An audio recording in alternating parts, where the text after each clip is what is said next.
So you talked about this religion, inter-religion marriage will create hell. So how this inter-religion marriage will create hell? Won't it bring two religions closer? आपका नाम क्या है? Gunjan Pal Singh. Gunjan Pal Singh. Gunjan Pal Singh. आप बैठ जाओ। Thank you.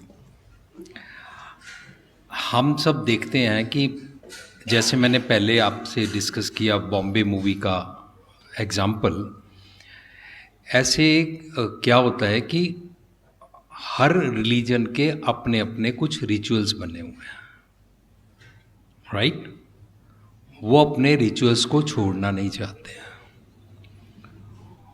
उनका उसके साथ इमोशनली अटैचमेंट है, वो उसको छोड़ पाएंगे ही नहीं।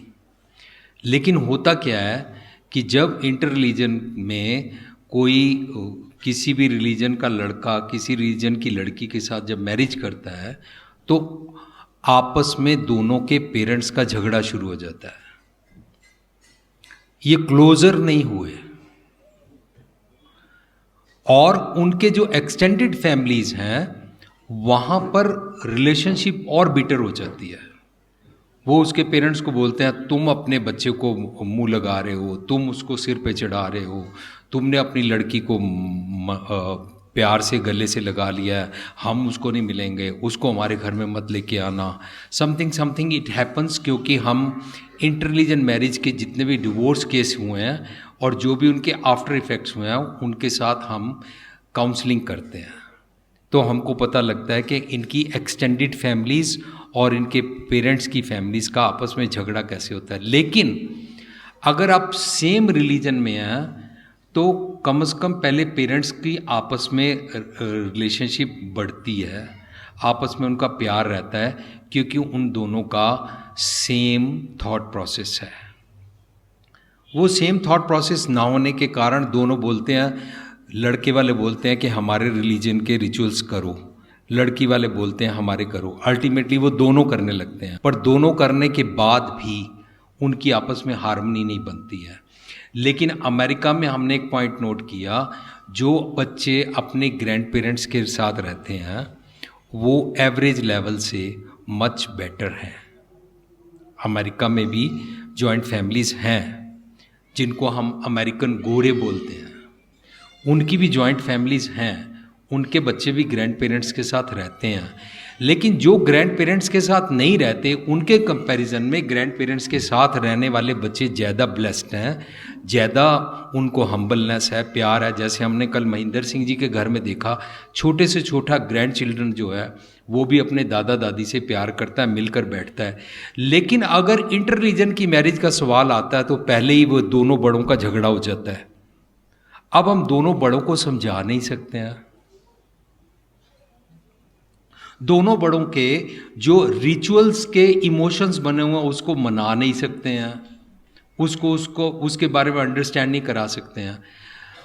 इसके अलावा हम देखते हैं कि अगर दोनों पेरेंट्स आपस में प्यार करते हैं, लड़के वाले भी लड़की वाले भी, तो दोनों घर में आते जाते हैं तो बच्चे को नाना नानी का और दादा दादी का पूरा पूरा प्यार मिलता है। इसके अलावा हम क्या देखते हैं कि अगर दोनों पेरेंट्स लड़े हुए हैं, एक लड़का है वो दूसरे रिलीजन की लड़की से शादी कराता है, इसके मम्मी पापा मानते नहीं हैं, ये घर छोड़कर चला जाता है, ये उस लड़की के साथ कहीं और रहने लगता है। अब वो लड़की अपने पेरेंट्स छोड़ के आई है, वो भी अपने पेरेंट्स से लड़कर आई है। जब ये अलग दोनों रहते हैं, इनको बीच में समझाने वाला कोई भी बुजुर्ग है ही नहीं जो इनको हर टाइम सिखाए, इनको हर टाइम नर्चर करे, इनको पैचअप करता रहे। यही रीज़न हुआ कि आज वर्ल्ड वाइड डिवोर्स होने शुरू हो गए।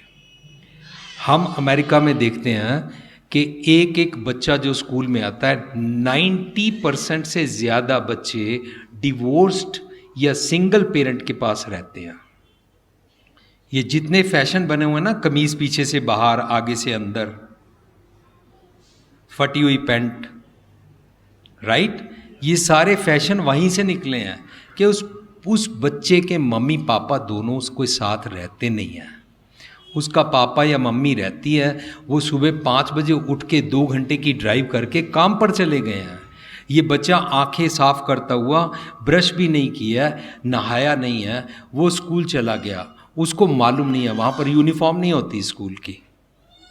उसको जो मिला उसने पहन लिया, पर उसकी बस मिस ना हो जाए, उसने पीछे से कमीज़ टक इन की ही नहीं थी। पर जब वो स्कूल में गया, तुम्हारे हमारे बच्चों ने उसको देखा, उन्होंने सोचा ये बड़ा अच्छा फैशन है, but this is not fashion. अब उसका वो वाला सीन कि इसके मम्मी पापा नहीं है, this child is living kind of orphan life, उसको फिल्म के एक्टर ने एक्टिंग करके दिखाई। हमने सोचा ये सेलिब्रिटी अगर ऐसे कमीज पहन रहा है, पीछे निकली हुई आगे से अंदर, पर वो तो उस रोल को एक्ट कर रहा था जो ऑर्फनेज का होता है। तो ऐसे ये गलत फैशन भी आ गया। ये सब कुछ उसी के आफ्टर इफेक्ट्स हैं। तो हमको क्या चाहिए, एक अमेरिकन राइटर लिखता है कि marriage is not easy game, it's not plain terrain कि आप आराम से बस ऐसे हेलन बन के उसके ऊपर ऐसे फैशन शो करते हुए चलते जाएं। It's not plain terrain. पर वो लिखता है मैरिज बम्पी टेरन तो है, लेकिन इंटर रिलीजन मैरिज मोर बम्पी हो जाता है। दोनों का सोचने का थॉट प्रोसेस सेम नहीं है। वो दोनों सोच रहे हैं मुझे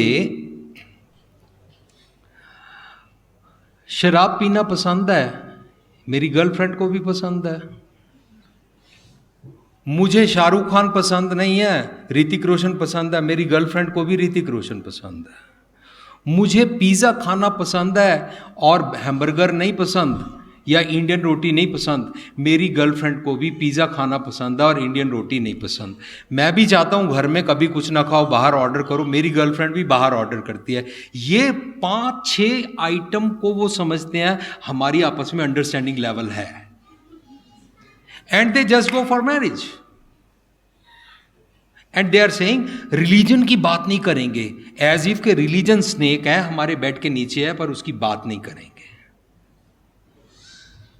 आग लग जाएगी, हमारा झगड़ा शुरू हो जाएगा, हमारी डिसहार्मनी शुरू हो जाएगी।